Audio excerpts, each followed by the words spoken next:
যেটা বাস্তব সত্য সেটা হচ্ছে যে শাকিব খানের প্রতি সাধারণ দর্শকদের একটা এখনও আকর্ষণ রয়ে গেছে।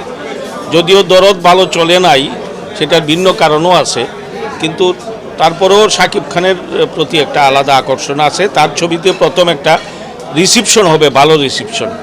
তবে ওই ডাইরেক্টর রেদওয়ান রনি কিংবা ওই যে আফরান নিশুর যে গেট আপ দেখলাম দাগি ছবির, সেটাও দর্শকের আকর্ষণ পেতে পারে, কিন্তু ইনিশিয়াল রিসিপশনটা শাকিব খানের ছবিতেই হবে, এটা কোনো সন্দেহ নাই এটাতে। বর্তমানে শাকিব খানের ছবির চাহিদা অনেক বেশি, দর্শক শাকিব খানকে পছন্দ করে, সেই জন্য এটা স্বাভাবিকভাবেই আমরা শাকিব খানের যে ছবিটা ওইটার পিছনে আমরা চেষ্টা করব ওইটাই নেওয়ার জন্য। যদি না পাওয়া যায় তখন হয়তো দ্বিতীয় পর্যায়ে চেষ্টা করব আরেকটা যে আছে জঙ্গলি বা আরেকটা ছবি কী যেন ওইটা। প্রথম পর্যায়ে আমরা শাকিব খানের ছবিটাই চালানোর চেষ্টা করব, আশা করি হয়তো আমরা পাবো নিব।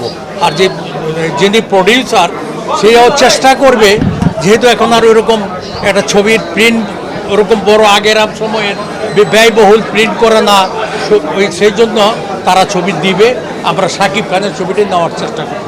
আমরা চাই যে কোনো ছবি আসছে দর্শকরা হলে গিয়ে ছবি দেখুক, পারপাস শুধু বরবাদ নয়। যেই ছবিগুলি রিলিজ হবে দর্শকরা হলে গিয়ে ছবিগুলি দেখলেই কোনটা ভালো মন্দ দর্শকরাই নির্ধারণ করবে। আমরা হল মালিকরা নির্ধারণ করলে এটা সঠিক হবে না, তবে আশা রাখছি খুব ভালো কিছু আশা করবে, ভালো বল। বরবাদ আমাদের দেশের এখন পর্যন্ত সবচেয়ে বড় বাজেটের ছবি, সবচেয়ে ডিফারেন্ট একটা ছবি। আমি আশা করব যে আপনারা সবাই আমাদেরকে সাপোর্ট করবেন। আর আমি তো প্রথম থেকেই বলছি যে আপনারা এরকম সিনেমা দেখেননি, তো সবাই ডেফিনেটলি দেখবেন, আর একটা ডিফারেন্ট কিছু দেখতে যাচ্ছেন আপনারা।